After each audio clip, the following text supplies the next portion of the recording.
My name is Dick Jordan, and I'm a biologist and a retired AP environmental science teacher. And I think we all know that water is essential for life and the richness of life that keeps us as humans alive.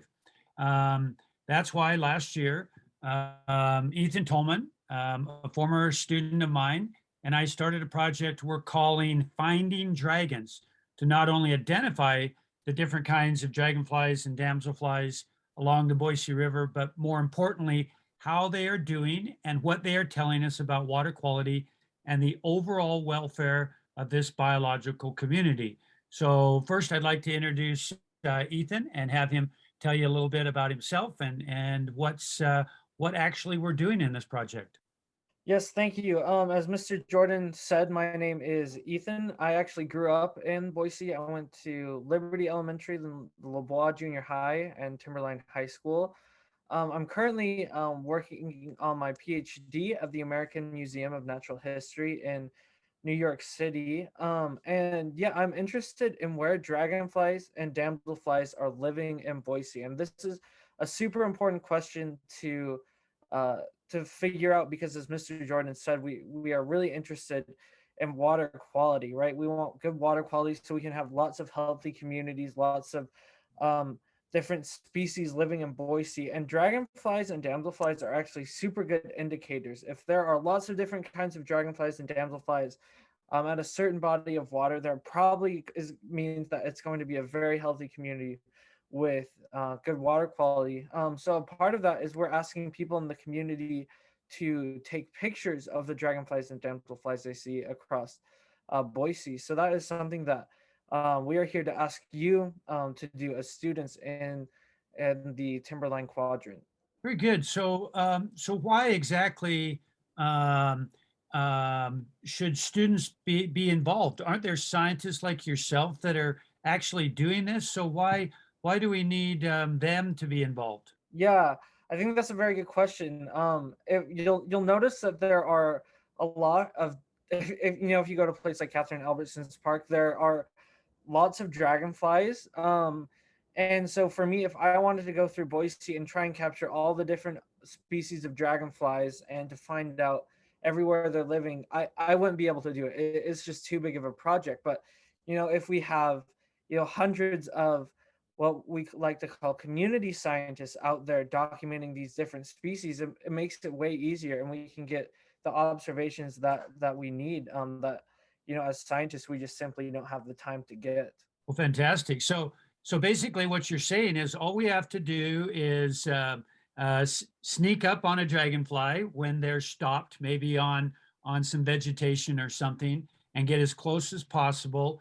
Take a picture with a smartphone, and then once they have that picture, they can post it into our website, findingdragons.org.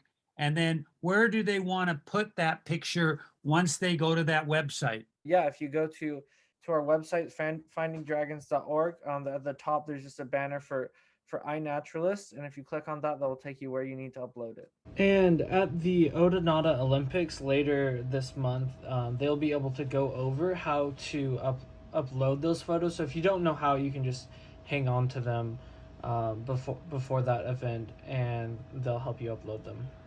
It's challenging, obviously, to get these pictures, but the more time you spend out there looking, the better chance you have of finding them. And then, so in terms of incentives, I mean, we're looking at some prizes here. Could you take a minute to explain what the students could potentially get out of this, other than just the satisfaction of the chase? Yeah, so the the class or the club that ends up submitting the most observations is going we'll throw them a pizza party for everyone. So I think that's a big incentive for some teamwork, but we also have a couple individual incentives. So for the student who submits the most pictures overall, we're going to give them two movie tickets and two day passes to Zoo Boise. And then the second and third place students will also both be receiving two movie tickets. Wow, fantastic. That's certainly worth working for. I love that. So when is this all starting? Like when can they start collecting pictures? Yeah, so our observations are going to go from September 12th to October 12th. So we'll have a full month to do that. And at the end, we will just have you, and we'll show you how to do this at at the Odonata Olympics. But we'll just have you submit a screenshot of your own personal iNaturalist page, which will show all the observations that you have, and send it to your teacher, and then they'll forward it to us, and we will be able to tally the winners. Fantastic. It's very exciting. So students get to have fun chasing after critters in a kind of a real life game. And they also get to get some prizes. So it's kind of a win-win, isn't it? Yeah, I think it really is. Well, that's exciting.